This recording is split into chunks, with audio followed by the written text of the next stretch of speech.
금년 카타르에서 열리는 월드컵 경기가 며칠 날 있죠?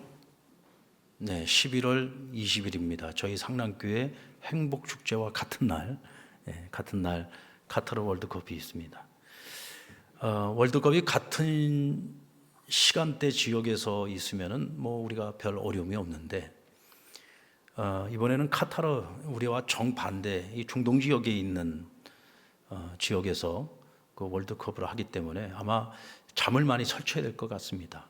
늦은 밤 시간이나 혹은 새벽 시간에 경기를 많이 하기 때문에 특히나 이제 우리나라 경기가 있는 날은 우리가 녹화 방송을 볼 수 없잖아요. 그날은 우리가 생중계로 봐야 되는데 실시간 라이브로 보려면 아마 뜬 눈으로 밤을 새우면서 응원을 해야 되지 않을까 생각을 합니다. 근데 여러분들 눈빛을 보니까 응원 안 할 것 같은 눈빛들이네요, 다들. 왜 사람들은 녹화 방송보다는 생방송을 더 좋아하는 걸까요?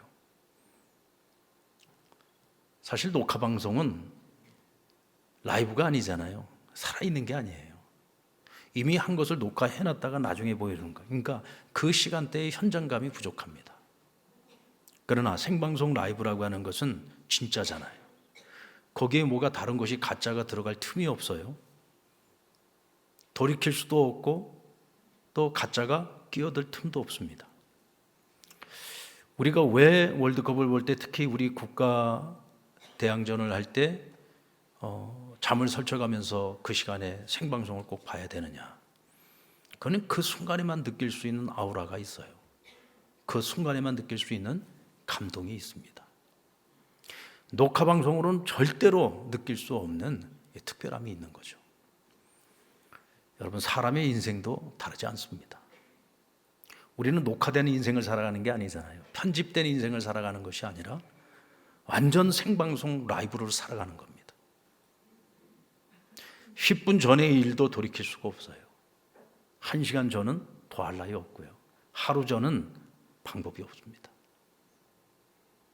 우리에게 주어지는 매일매일 하루하루를 우리는 살아가고 있습니다. 그래서 우리에게 주어진 이 하루는 우리가 절대로 헛되게 살아갈 수 없는 거죠. 더 값지고 소중하게 사용해야 되는 겁니다. 성경의 지혜자는 전도서 3장을 통해서 때와 일에 대한 교훈을 주고 있습니다. 3장 1절 말씀에 보면 범사에 기한이 있고 천하만사가 다 때가 있다 그랬어요. 모든 일에는 때가 있다. 그리고 그 때에 반드시 해야 하는 일이 있다는 것입니다. 때와 일을 잘 못 맞추는 사람들이 있습니다. 한참 공부해야 될 때 공부 안 하고 딴짓하다가 한참 일해야 될 때 공부하겠다고 하면 안 맞는 거잖아요. 그러니까 아이들이 어렸을 때 부모가 공부해라 공부해라 이게 잔소리같이 들리지만 왜 부모들이 그 얘기를 합니까? 부모들이 경험해 봤거든요. 공부 열심히 해야 될 때 공부 안 했다가 후회를 많이 했어. 그러니까 내 자식은 후회 안 하도록 하려고 공부해라 하는 거죠. 왜? 공부도 때가 있거든요. 머리 팽팽 돌아갈 때 공부에만 전념할 수 있을 때 공부해야 되는 거지, 다른 일을 해야 하는 때 뒤늦게 공부하려고 그러면 너무 힘들고 어려우니까 할 수 있을 때 하라는 것입니다. 때와 일을 맞출 줄 아는 사람은 지혜로운 사람이죠. 그때에 해야 할 일을 성실하게 해내는 사람, 지혜로운 사람입니다. 한 번밖에 주어지지 않는 인생인데 어찌 우리가 후회하는 인생을 살아갈 것입니까? 그래, 그때 내가 잘했어. 그때 내가 최선을 다하기를 잘했어. 그때 그 일을 하기를 잘했어. 우리가 이러면서 살아야지. 그때 내가 왜 그 일을 하지 않았을까? 왜 그때 내가 그 기회를 놓쳤을까? 이러고 후회 많은 인생을 살면 안 되지 않겠습니까? 그때에 해야 할 그 일을 해야 되는 겁니다. 오늘 함께 읽은 본문의 말씀을 보면 예수님께서 때와 일의 모범을 우리에게 보여주고 계세요. 시간의 흐름을 따라 밤 시간, 새벽 시간, 그리고 낮 시간, 이렇게 시간이 흘러감에 따라 그 시간 그 때에 꼭 해야 할 일을 주님께서 하고 있는 것을 보여주십니다. 그러면서 말씀하시는 것이 뭐냐면 그때 그 시간 해야 할 일을 하는 것이 가장 효율적이고 그것이 가장 생산성이 있다고 우리에게 말씀해 주고 있는 거예요. 그러면 우리 주님께서 밤에는 무엇을 하셨습니까? 홀로 산에 올라가서 밤이 새도록 기도하셨다 그랬습니다. 밤에는 기도하셨습니다. 여러분, 밤에는 뭐를 하지요? 밤에는 뭐를 합니까? 자야죠. 모두가 다 잠들어 있는 그 시간에 주님은 홀로 밤을 새우면서 기도하셨습니다. 자, 그럴 만한 이유가 있었겠죠? 밤을 새워서 기도해야 할 이유가 있었습니다. 여러분, 저와 여러분도 잠 못 이루는 밤이 있습니다. 남들은 다 자고 있는 시간이지만 가슴을 찌고 눈물을 흘리며 길을 찾아 헤매는 심정으로 밤을 지새우며 하나님과 씨름할 때가 있죠. 우리 주님도 그러셨습니다. 그러다가 아침을 맞이했습니다.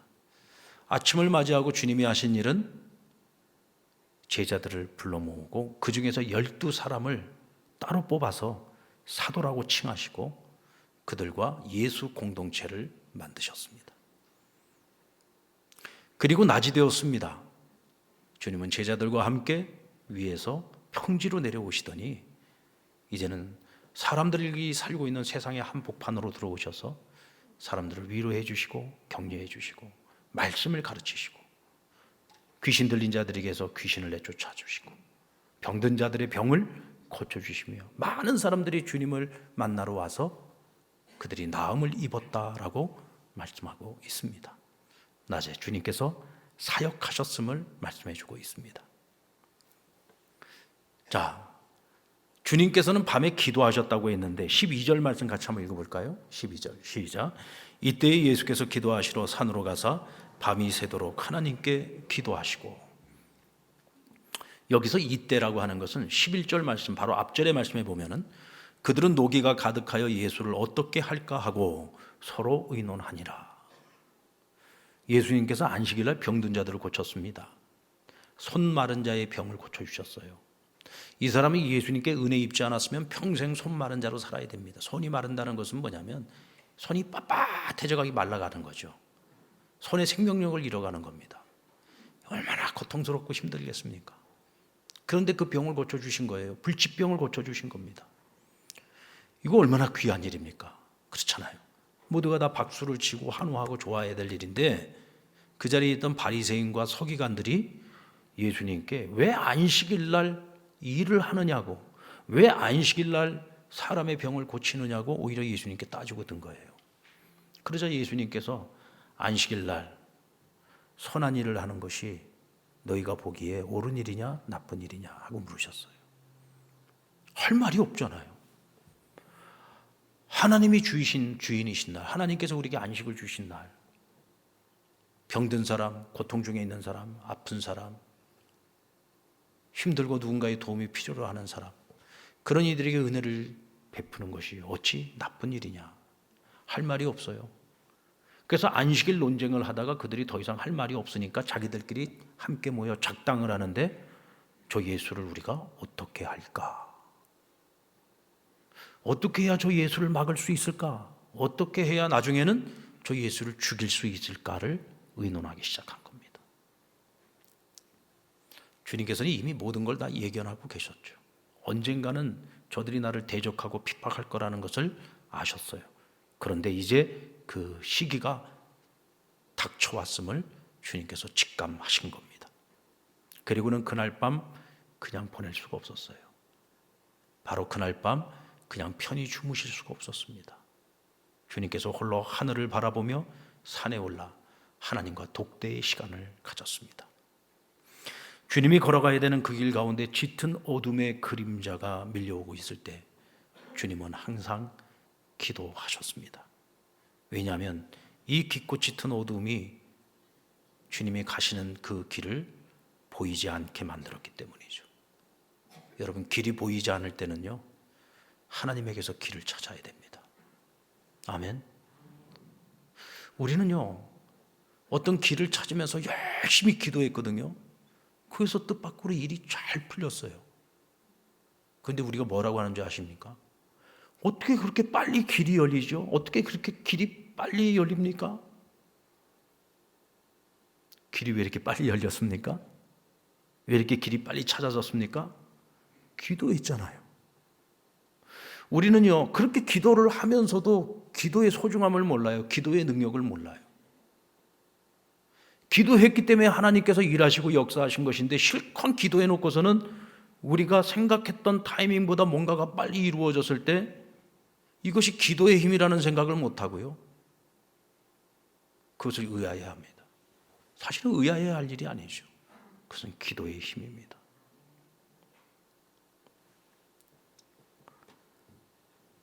그래서 주님은 밤새 씨름하셨습니다.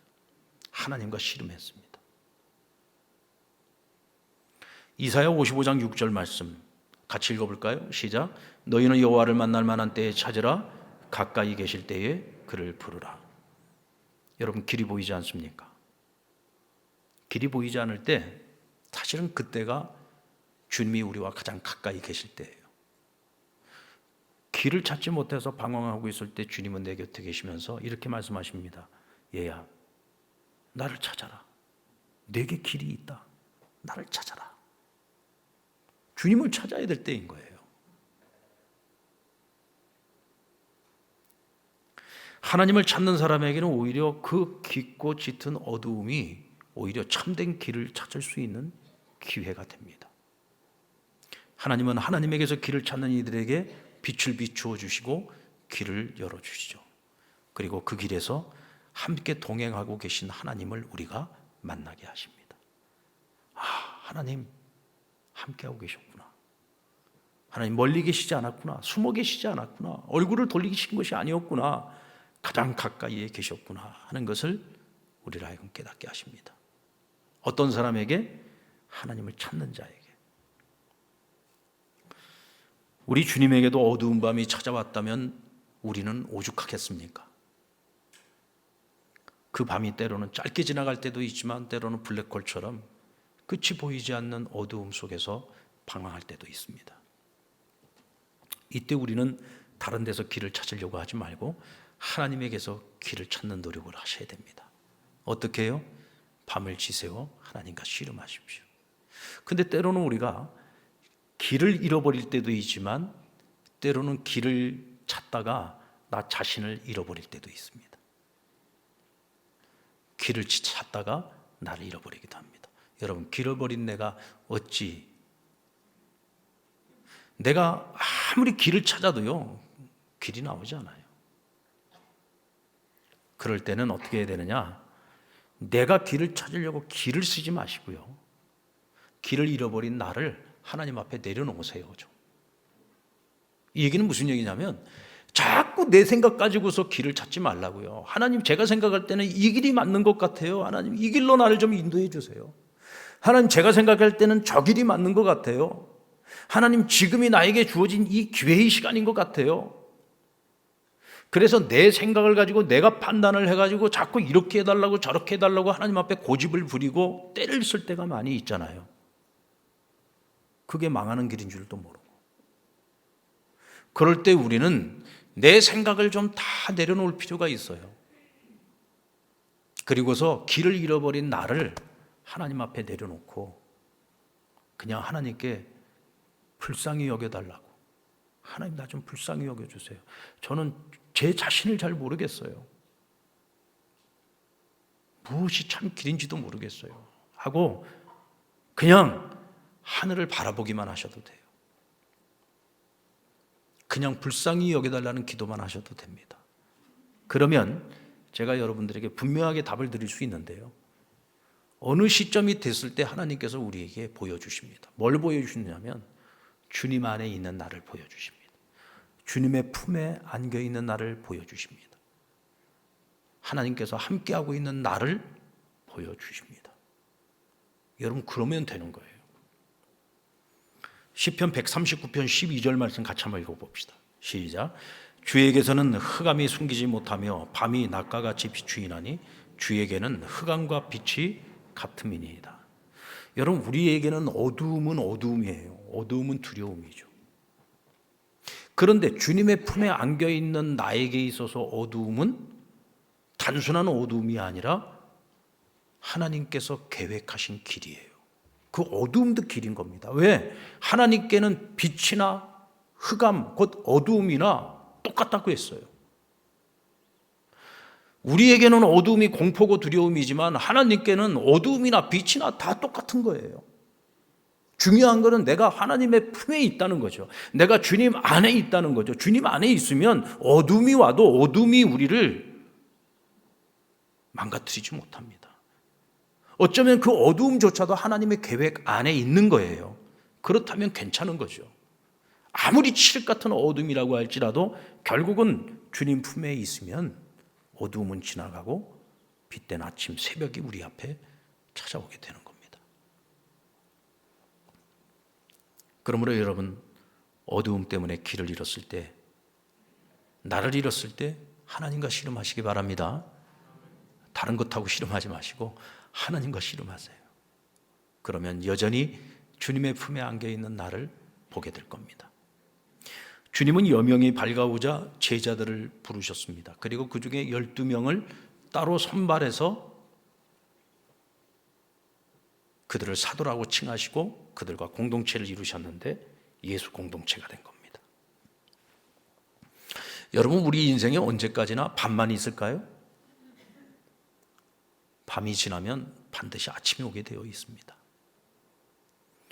우리 인생에 새벽빛이 찾아왔다, 광명이 찾아왔다. 우리가 그걸 어떻게 알 수 있을까요? 여러분, 어두울 때는요, 나밖에 못 봅니다. 칠흑 같은 어둠 속에 있어도요, 나는 볼 수 있어요. 그래서 어둠 속에 있을 때는 나만 힘든 것 같고, 나만 아픈 것 같고, 나만 고통스러운 것 같고, 내 문제만 커 보입니다. 나밖에 안 보여요. 그런데 빛이 들어오기 시작하면, 아, 나만 아픈 게 아니었구나. 나만 힘든 게 아니었구나. 내 고통만 큰 게 아니구나. 옆 사람이 보이기 시작합니다. 주변이 보이기 시작해요. 이웃들이 보이기 시작합니다. 아, 그들도 힘들었구나. 그들도 고통스럽구나. 그들에게도 저렇게 문제가 많구나. 다른 사람들이 보이기 시작해요. 어두움은 가리우지만 빛은 모든 것을 밝혀내죠. 그래서 우리가 깨닫게 되는 거예요. 아, 사람이란 존재는 절대로 혼자 살아갈 수가 없구나. 서로에게 영향을 미치면서 살아가는구나. 서로가 의지하고 살아가지 않고서는 이 험한 세상을 살아갈 수가 없구나. 그래서 하나둘 하나둘 모여들기 시작하고 그들이 공동체를 이루게 되는 거예요. 그런데 예수님께서는 우리를 불러 모아서 예수 공동체로 만들어 주신 겁니다. 할렐루야. 우리가 예수 공동체 안에서 이렇게 함께 만났을 때 우리는 하나님 나라를 위한 선한 동역자들이잖아요. 선한 청지기들이잖아요. 이와 같은 사람들이 함께 모여 이룬 이 공동체의 한 지체로서 내가 살아가는 것이 얼마나 안전하고 그것이 얼마나 큰 축복인지 모릅니다. 여러분, 내가 여기 있다는 것, 이 공동체 안에 한 지체로서 내가 살아가고 있다는 것을 감사히 여기시기 바랍니다. 예수님께서 제자들과 3년을 동고동락을 했는데 성경에는 보면 항상 예수님께서 제자들에게 말씀하시고 예수님께서만 제자들에게 자기를 오픈하는 것처럼 보여요. 왜냐하면 복음서에 보면은 제자들이 하는 이야기를 들어보면 예수님께 뭘 물어본다든지 혹은 예수님께서 물으시는 질문에 답변하는 정도가 전부입니다. 그들의 인생 이야기가 하나도 나오질 않아요. 그냥 그가 세리였다, 그가 물고기 잡는 어부였다, 뭐 그 정도만 나오지 그들의 인생의 스토리가 하나도 없어요. 우리는 이럴 때 성경을 들여다보면서 유추해 볼 수 있어야 됩니다. 여러분, 예수님이 제자들하고 일만 하셨나요? 아니잖아요. 같이 식사하셨죠. 여러분들 밥 먹을 때 뭐 합니까? 가족들끼리 얘기 나누죠. 그래서 우리가 같이 밥을 먹은 사이와 같이 밥 안 먹은 사이 다르죠. 우리가 같이 밥을 먹었다는 건 정을 나눴다는 얘기고 같이 밥을 먹었다는 얘기는 서로가 이야기를 나눴다는 얘기예요. 서로의 이야기를 알고 있다는 얘기입니다. 예수님 제자들과 밥 먹으면서 뭐 했겠어요? 자기들 살아온 얘기 나눴겠죠. 좋은 저녁 시간 모닥불 피워놓고 뭐 했겠습니까? 서로들 돌아가면서 자기 얘기하지 않았겠습니까? 참 자기 어린 시절 이야기도 했을 거고 힘들게 살아온 자기 인생 이야기들도 나눴을 거고, 서로가 서로에게 마음을 열고 함께 나누는 이야기들을 통해서 주님께서는 그들 안에 계신 하나님을 볼 수 있었어요. 주님 안에 계신 하나님도 알고 있지만 그 사람들 한 사람 한 사람 개개인의 인생 속에 함께 하셨던 그 하나님을 보게 되는 거예요.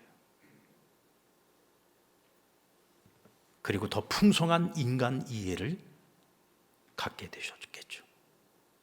다시 말하면 공동체 안에서는 그것이 작은 공동체가 됐든 큰 공동체가 됐든 그 안에서 우리는 각자 그 사람 안에 계시는 하나님을 우리가 만나게 됩니다. 그래서 여러분, 밤을 보내면서 만나게 되는 하나님과 새벽에 공동체를 통해서 만나는 하나님은 달라요. 밤에 내가 만나는 하나님은 씨름하면서 만나는 하나님, 내가 하나님과 독대하면서 만나는 하나님이라면 공동체를 통해서 만나는 하나님은 서로예요. 서로를 보면서 그 사람의 인생 가운데 간섭하시고 함께하고 계신 하나님을 우리가 간접적으로 경험하게 되는 겁니다. 그러면서 우리가 은혜를 받죠. 우리는 하나님을 안다고 하지만 지식적으로 아는 것과 내가 경험되어져서 아는 하나님은 또 달라요. 내가 경험을 통해서 아는 하나님, 그러나 내가 경험한 하나님과 다른 사람이 경험한 하나님은 또 다른 모습으로 우리가 만날 수 있는 거죠. 그래서 우리는 공동체 안에서 함께 서로에게 영향을 주고 영향을 받으면서 우리 믿음이 성장하는 겁니다. 은혜를 받는 거죠. 예수님도 그러셨어요. 제자들도 그랬습니다. 또 우리가 어떤 공동체에 속해 있느냐가 그 사람의 가치를 결정합니다. 예수님의 제자들 별 볼 일 없는 사람들이었습니다. 그러나 주님이 그들을 불러서 예수 공동체 안에 들어오는 그 순간에 그들의 가치는 완전히 달라집니다. 격상되는 거죠. 남달라지는 것입니다. 오늘 저와 여러분이 예수 공동체인 상남교회, 이 경유의 공동체의 한 지체가 되는 그 순간에 우리는 세상과 구별돼요. 남다른 공동체의 일원이 되는 것이고 그만큼 남다른 가치를 갖게 되는 겁니다. 그런 사람들이 함께 모여서 은혜를 나누고 그런 사람들이 함께 나누는 위로와 격려와 소망이 있을 때 그 공동체가 얼마나 건강하겠습니까? 그래서 우리 그리스도인들은 이 공동체를 떠나 있으면 안 돼요. 교회와 멀어지면 안 되는 거예요. 교회 안에 있을 때, 이 성도들의 이 공동체 안에 있을 때 안전해요.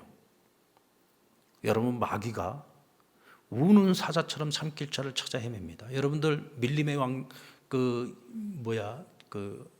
아프리카 정글의 이야기들을 보여주는 다큐멘터리 프로그램들이 있잖아요. 그런데 보면은 사자가 사냥감을 찾을 때 보면 이렇게 무리들을 쫙 쫓아다닙니다. 무리들을 쫓아다니다가 어떤 그 짐승을 타켓으로 잡느냐면 무리에서 떨어져 나와 있는 짐승을 타켓으로 삼죠. 무리 가운데 있으면 아무리 약한 짐승들도요, 무리를 짓고 있을 때는 강합니다. 그러니까 그 함부로 못 들어가요. 근데 그 중에서 하나라도 뒤처지거나 하나라도 딴짓하다가 옆으로 비껴서서 나와 있는 짐승이 보이면은 계속 주시하고 있다가 쏜살같이 달려가서 목덜미를 확 눌어버립니다. 여러분, 마귀가 하는 짓도 똑같습니다. 신앙 공동체 안에서 떨어져 나와서 방황하고 있는 사람들, 하나님의 사람이 하나님을 가까이 하지 못하고 교회 공동체를 가까이 하지 않고 세상을 가까이 하고 있을 때 이보다 더 좋은 먹잇감이 없어요. 우는 사자처럼 산길자를 찾아 헤맨다 그랬습니다. 그래서 우리는 항상 교회 공동체 안에 있어야 되는 거예요. 그래서 우리가 교회 중심의 신앙생활을 하는 이유가 바로 여기 있는 거죠. 오늘 주님의 제자들 명단에 보면 그중에 예수님을 팔자인 가룟 유다의 이름이 들어 있습니다. 여러분, 예수님께서 이 유다가 나중에 자신을 팔 거를 아셨어요? 몰랐어요? 주님 알고 계셨어요. 알면서도 자기를 팔 유다를 다른 제자들과 똑같이 사랑했고 그들을 똑같이 품어줬습니다. 저는요, 그게 교회라고 생각합니다. 그게 교회예요. 여러분, 우리가 어떻게 교회의 이 공동체 안에서 서로에게 언제나 위로만 줄 수 있어요? 어떻게 격려만 해줄 수 있어요? 어떻게 우리가 늘 사랑만 할 수 있어요? 어떻게 좋은 것만 볼 수 있어요? 우리 가족이잖아요. 여러분들, 가족이 항상 서로에게 좋은 영향만 미칩니까? 가족이 같이 살다 보면은 애들은 부모 속썩이고, 부부간에도 서로 간에 속썩이고 힘들게 하고 상처받고, 그게 가족이잖아요. 가족이라는 게 항상 좋은 것만 있는 건 아니에요. 늘 좋은 일만 있는 건 아니에요. 그냥 아둥바둥 싸우기도 하고 다투기도 하고 그러면서 부부간에 정도 드는 거고, 부모와 자식 간에도 정이 드는 거고, 그러면서 결국은 그 가족을 이루어 가는 겁니다. 교회 공동체, 우리 교회 가족도 똑같은 거예요. 어떻게 이 안에서 우리가 늘 좋은 일만 있어요? 내가 위로받을 때도 있지만 때로는 사람에게 상처받을 때도 있어요. 심지어는 가룟 유다 같은 제자가 있어서 배신도 당하지 않았습니까? 그러나 예수님은 배신당할 걸 알면서도 그까지 다 포용하고 그까지 사랑하신 거예요. 그게 교회인 거죠. 여러분, 교회가 완전합니까? 아니요, 교회 불완전합니다. 교회인 내가 불완전한데 어떻게 교회가 완전해요? 내가 불완전한데요. 교회는 놈이 아니라 나잖아요. 내가 교회고 우리가 교회잖아요. 우리가 불완전한데 어떻게 교회가 완전합니까? 그러나 함께 완전함을 이루어가는 공동체가 교회인 거죠. 그래서 하나님께서는 이렇게 완전하지 않고 불완전하지만 그래도 하나님이 희망을 두고 소망을 두는 이 세상의 유일한 공동체가 교회인 것이고, 그래서 하나님은 이 땅의 교회를 지상의 하나님 나라로 세워주신 것입니다. 교회와 멀어지고 교회를 떠나 있는 그 순간에 우리는 위기가 닥칩니다. 여러분들에게 한번 묻겠습니다. 나는 지금 이 시각, 나는 공동체 안에 있는가? 아니면 나는 공동체 밖에 있는가? 여러분, 지금 공동체 안에 있습니까? 나 지금 이렇게 와서 주일 예배 드리고 있는데요. 당연히 나는 공동체 안에 있는 거죠. 근데 여러분, 나 혼자 가족이 될 수는 없잖아요. 요즘 1인 가족 시대에 그렇게 얘기를 하는데, 아니요. 1인 가족이 어디 있어요? 가족이라고 하는 것은 서로 얽히고 얽히고, 그래서 2사람, 3사람이 같이 살아가는 그게 가족인 거지. 어떻게 1인 가족?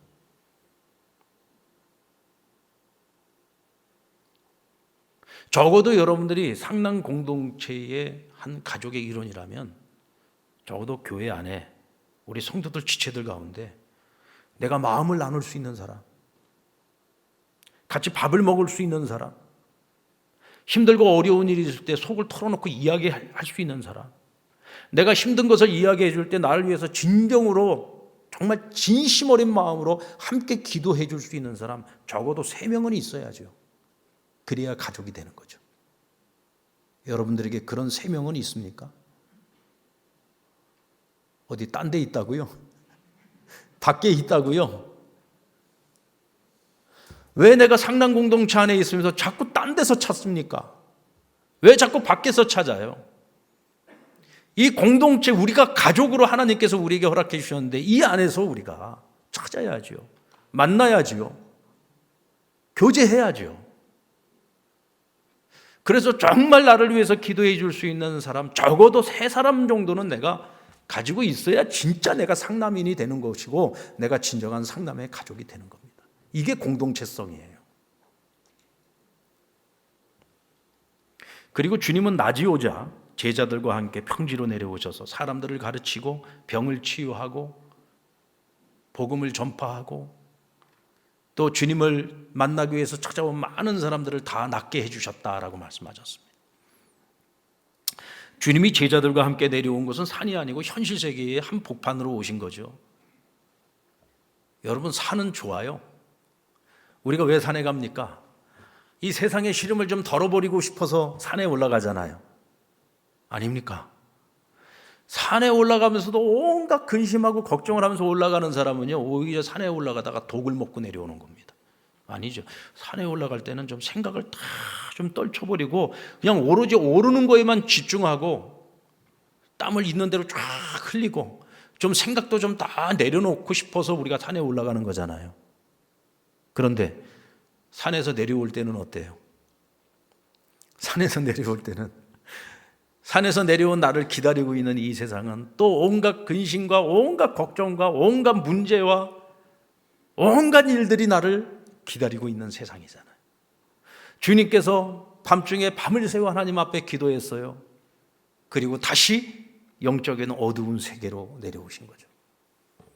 우리가 살아가고 있는 이 세상의 한복판, 여러분 예수 믿는 우리도 사는 게 참 이렇게 힘들고 어렵고 감당하기 힘든 어려운 문제들도 많이 있는데, 예수 안 믿는 사람들은 세상 사람들을 오죽하겠습니까? 겉보기는 다 멀쩡해 보여도요, 속은 다 썩어 들어가고 있습니다. 다 여러 가지 개인 각각의 어려움과 고난 속에서 살아가고 있죠.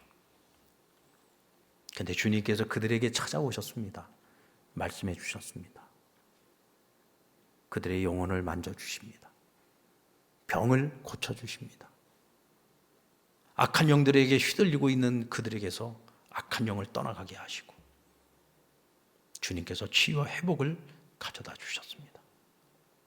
이것이 여러분 오늘날 이 땅의 교회가 감당해야 될 사명이기도 한 거죠. 자, 여러분들은 지금 어느 시간대를 살고 계십니까? 지금 여러분의 인생에 어두운 밤이 찾아와 있습니까? 영적인 기쁜 밤이 찾아와 있습니까? 그렇다면 여러분들은 지금 하나님과 씨름할 때입니다. 때로는 하나님께서 우리로 하여금 불면증에 시달리게 할 때가 있어요. 잠을 못 자게 할 때가 있습니다. 여러분 그때는 억지로 자려고 하지 마세요. 아, 하나님이 하나님과 독대하자고 하시는구나. 하나님과 함께 시간을 보내자고 하시는구나. 하나님의 부름 앞에 순종하셔서 괜히 억지로 잠도 안 오는데 억지로 자려고 하다가 스트레스 받고 약 먹고 그러지 마시고, 그냥 어차피 잠은 안 오니까 아, 하나님과 만나는 시간을 가져야 되구나. 기도하세요. 또 기도하면 또 잘 자잖아요. 그죠? 기도하면 또 잘 자. 뭐 딴 때는 잘 안 자는데 설교 들을 때 잘 자고 또 기도할 때 잘 자시는 분들이, 저는 그것도 은혜라고 생각합니다. 그렇게 해서라도 불면증 나을 수 있으면 뭐 그것도 감사한 거죠. 같은 하나님과 씨름하셔야 돼요.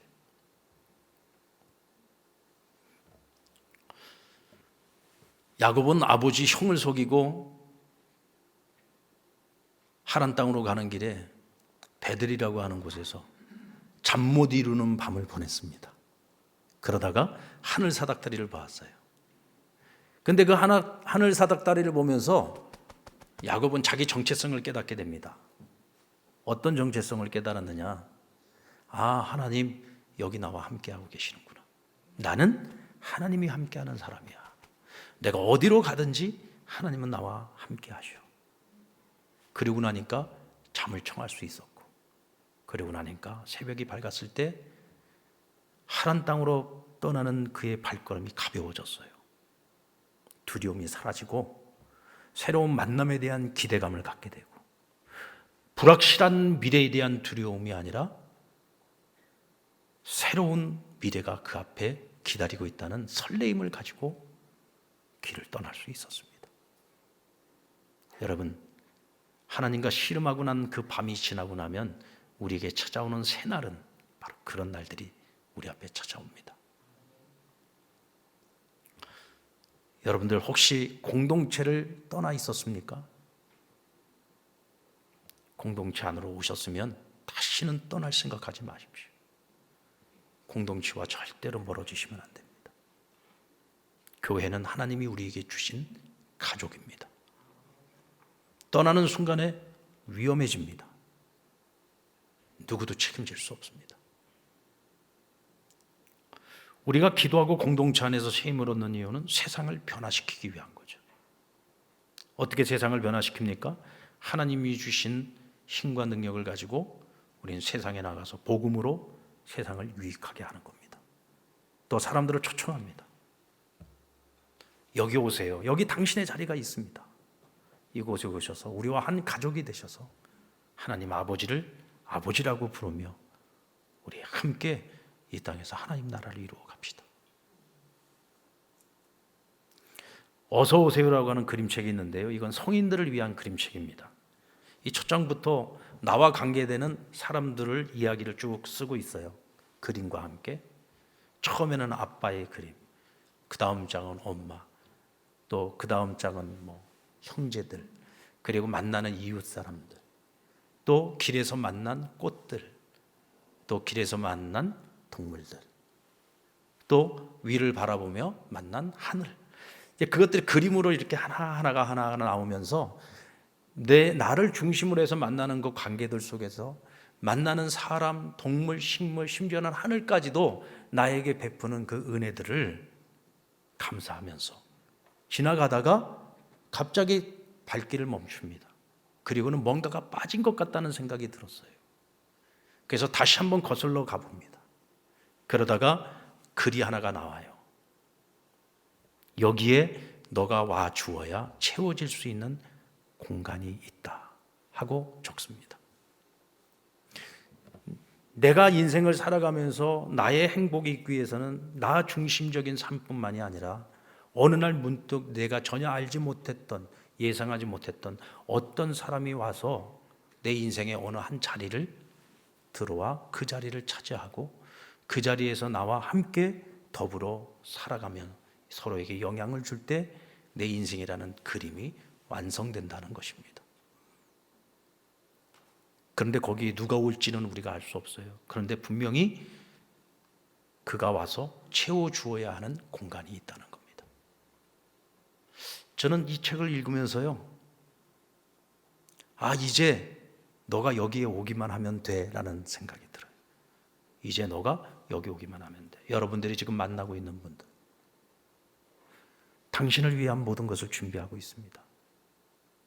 당신을 위해서 모든 걸 다 준비해 놓고 있습니다. 우리 상남의 가족들이 모든 걸 다 준비해 놓고 당신을 기다리고 있습니다.